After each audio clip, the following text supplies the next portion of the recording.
Good morning সবাইকে।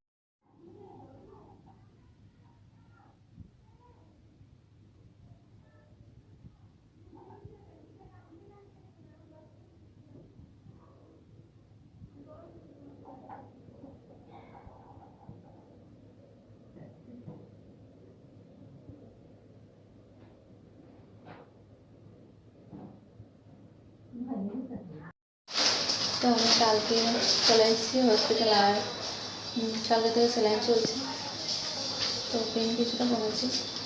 আর তো doctor বলেছে সি-সেকশন করতে হবে, নাহলে হবে না।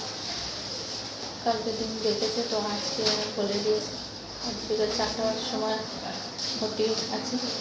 তো এখন বলেছে কিছু হওয়ার জন্য, আর তো রাত খেয়ে নিয়েছি বলছে। আর এখনো স্যালাইন চলছে, হাত ফুলে গেছে, খুব ব্যথা হচ্ছে না।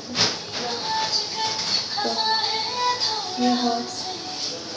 সবাই আমাকে আশীর্বাদ করো, করানোর জন্য খুব টেনশন আছে। তো বাকিটা হাত দিয়ে তোমার রুম দিয়ে দেবে, আমি তা করতে পারবো না, তো দিয়ে দেবে। তো কী হবে, প্রচণ্ড ভয় করছে। আর তোমরা প্লিজ প্রার্থনা করো, সবার প্রার্থনা সত্যি খুব খুব উপকার হয়। তো কালকে থেকে কন্টিনিউ স্যালাইন চলছে, তো আর হাতে প্রচণ্ড ব্যথা হয়ে গেছে। আর এখন সিস্টারকে বলেছি আমি অল্প বসতে হবে, না হলে পারছি না, তো বলেছে ওরা বসার জন্য। তো ডাল দিয়ে অল্প ভাত খেয়েছি, আর তো সারাদিন খাবো না, তার জন্য সারাদিন খাওয়ার দিবে না কিছু।